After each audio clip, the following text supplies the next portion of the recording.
हर सुबह एक अलग सी लड़ाई होती है और सच बताऊं तो कभी-कभी आलस मेरे ऊपर भी भारी हो जाता है। लेकिन मैं आलस को इतना भारी नहीं होने देती हूँ कि मैं बेड से उठ ही ना पाऊँ।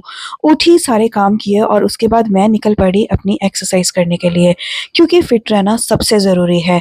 अगर फिट रहेंगे तभी हिट रहेंगे। हमेशा मैं आप लोगों को बोलती हूँ। एक बार फिर से आप सभी का स्वागत है मेरे चैनल पर। मैं हूँ आयना बाली। जब मैं जिम पहुँच गई थी ना, तो उसके बाद मेरे मन में बहुत सारी चीज़ें आ रही थी कि मैं ठीक नहीं हूँ, पता नहीं मैं वर्कआउट कर पाऊँगी कि नहीं कर पाऊँगी आज। लेकिन जैसे-जैसे मैं वर्कआउट करती गई, मुझ में अलग सी ताकत आती गई और मैंने काफ़ी ज़्यादा एक्सरसाइज़ की। कम से कम मैंने 2 घंटे वर्कआउट किया और ये मेरा हर दिन का है। मैं 2 घंटे अपनी बॉडी को देती ही हूँ। लेकिन अगर आप लोग नहीं दे सकते हैं, तो कम से कम 1 घंटा अपनी बॉडी को दें। अगर आप 1 घंटा भी नहीं दे सकते हैं, तो कम से कम आधा घंटा ही सही अपनी बॉडी को दें। अपने आप से प्यार करें, अपने आप को इम्पोर्टेंस दें। क्योंकि जब आप खुद को ही इम्पोर्टेंस नहीं देंगे, तो दुनिया वाले क्या आपको खा के इम्पोर्टेंस देंगे, या फिर आपके घर वाले क्या आपको खा के इम्पोर्टेंस देंगे। लाइफ में अगर सबसे ज्यादा कोई इंपॉर्टेंट चीज है, कोई प्रीशियस चीज है, तो वो है हमारी सेहत। क्योंकि मुझे अच्छे से याद है, जब मेरी मम्मी की सेहत बिगड़ गई थी, जब उनको किडनी फेल होने का प्रॉब्लम हुआ था, तो हम हार गए थे। पैसे से भी, दिमाग से भी, हर एक जगह से हम हार गए थे। और उस टाइम मैंने सीखा कि सबसे ज्यादा जरूरी जो चीज होती है, वो इंसान की सेहत होती है। मेरी मॉम ने ना कभी भी अपनी हेल्थ पर ध्यान नहीं दिया।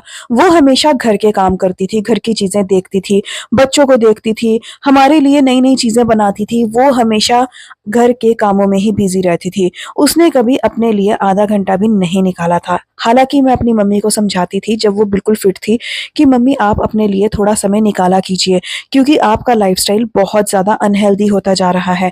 आप अपना ध्यान बिल्कुल नहीं देती है। लेकिन वो नहीं सुनी और एक दिन अचानक से उनका बीपी इतना ज्यादा हाई हो गया, क्योंकि वो हमेशा सब्जी में ऊपर से नमक डाल के खाती थी। कभी भी हमें कच्चा नमक या कच्ची चीजें नहीं खानी चाहिए। तो हमेशा हम उनको स्टॉप करते थे कि आप कम नमक खाया कीजिए, क्योंकि बॉडी में हर चीज संतुलित होनी चाहिए। जैसे हम बोलते हैं ना कि शुगर कम खानी चाहिए, तो नमक भी कम ही खाना चाहिए। सब कुछ नॉर्मल होना चाहिए, ना ज्यादा ना कम। और फिर उसके बाद एक दिन अचानक से उनका बीपी बहुत ज़्यादा हाई हो गया, जिसके कारण उनकी दोनों किडनीज फेल हो गई और ये सफ़र जो था वो बहुत मुश्किल भरा था। उस दिन के बाद मैंने ठान लिया कि मुझे हेल्दी लाइफ जीनी है। हर एक चीज़ माप तोल के खानी है, जितनी हमारे शरीर के लिए सही है।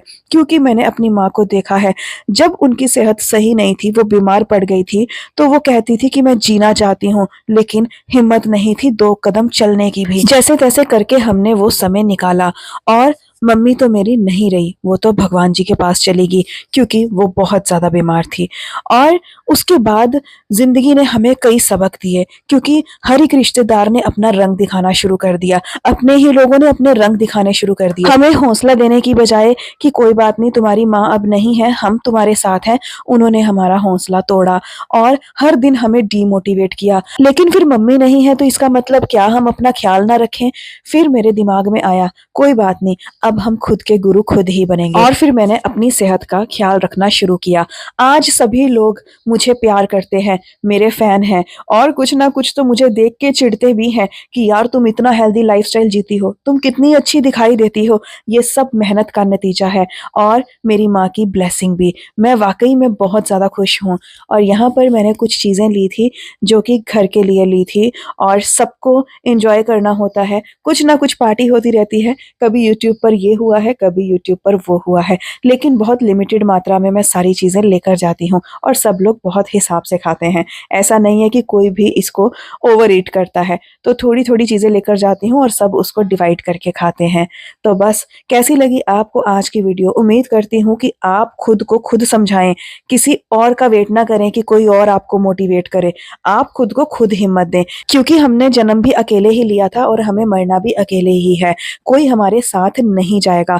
बस जो लोग हमारे साथ जीते हैं ना, कोशिश करें कि उनको खुद बीमार होके कष्ट ना दें, खुद हेल्दी रहें और उनको भी जीने दें। मैं ये नहीं कह रही हूँ कि आप कुछ खाएं ही मत, मेरे कहने का मतलब है सब कुछ खाएं, लेकिन लिमिटेड खाएं, ओवर ईट ना करें, क्योंकि चीजें खाने के लिए ही बनी है।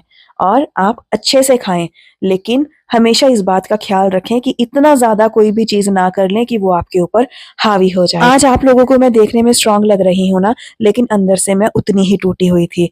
तो बस, खुद को जोड़ना भी खुद का ही काम होता है। तो अपने आप को अगर आप जोड़ना चाहते हैं ना, तो खुद पर विश्वास रखें और हौसला बनाए रखें। मैं छोटा सा केक लाई हूँ, देखो जल्दी आके।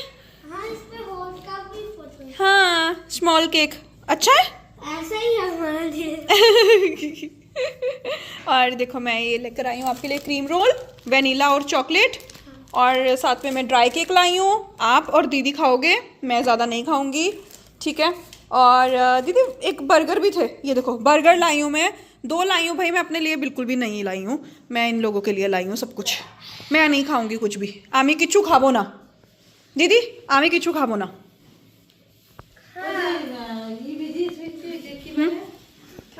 क्या दही? अच्छा मैं खा लूंगी, ठीक है, ओट्स खा लूंगी।